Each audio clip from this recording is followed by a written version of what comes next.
What if the laws of physics were absolutely no match for a broken heart? Today, we're diving into a full explainer of the Superposition of Us. It's this incredible sci-fi noir thriller that takes totally mind-bending multiverse mechanics and uses them to explore the very human, very messy experience of profound loss. We're blending high-concept quantum physics with a gritty, rain-slicked detective aesthetic to ask one massive, deeply personal question about grief. I have loved you in 100 ways, and none of them were wrong.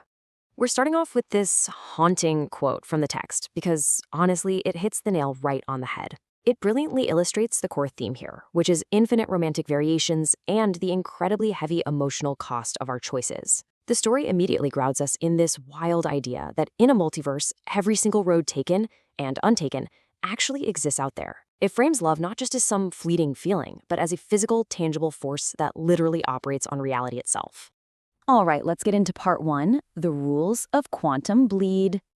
To really wrap our heads around this universe, we first have to understand the completely broken reality of our starting point. We're in a city called Erebus in the year 2047, and the text gives us this incredible atmospheric detail. The rain in Erebus falls upward on Tuesdays. Just picture that for a second. It perfectly sets our noir tone, showing us a world where the fundamental laws of physics are literally starting to buckle under the sheer weight of unlived lives. The citizens? They've just kind of learned to ignore it, looking down at their shoes to avoid the madness above them. But beneath the surface, reality is totally fracturing. The bureaucratic enforcers of this universe, known as the Chronos Authority, refer to this as quantum bleed. Think of it like hairline fractures in old, overpressurized plumbing.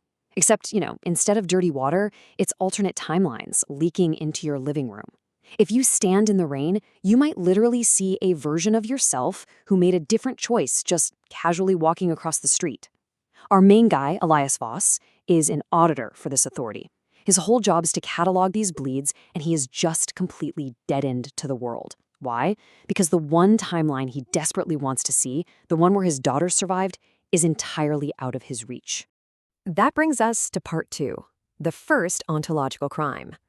Because these passive little quantum leaks, they are about to turn into a massive, universe-breaking, inciting incident.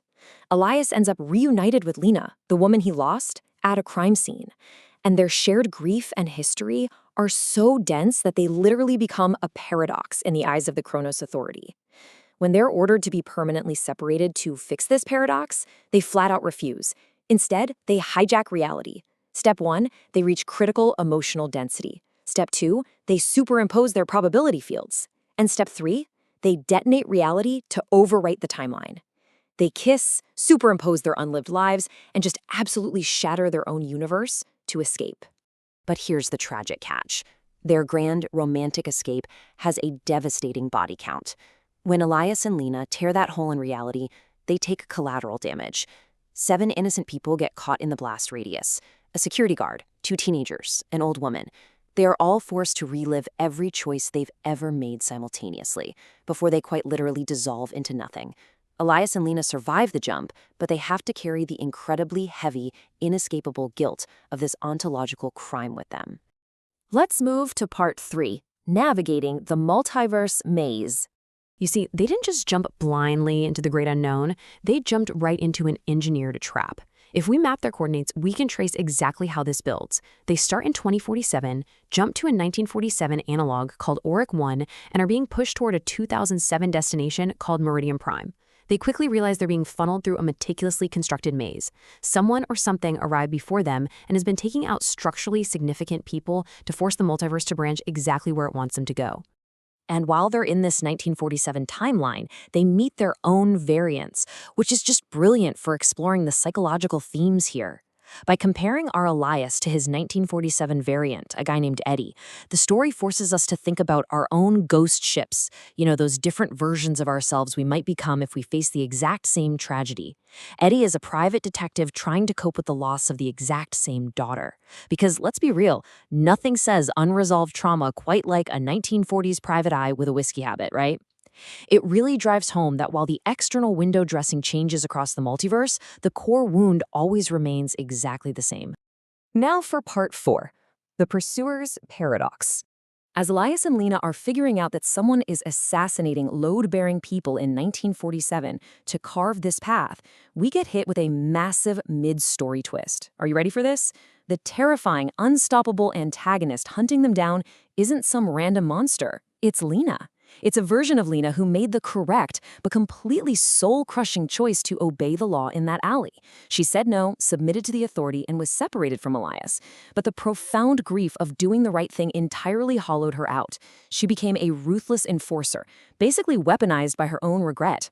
The pursuer is quite literally the road not taken, coming back for revenge.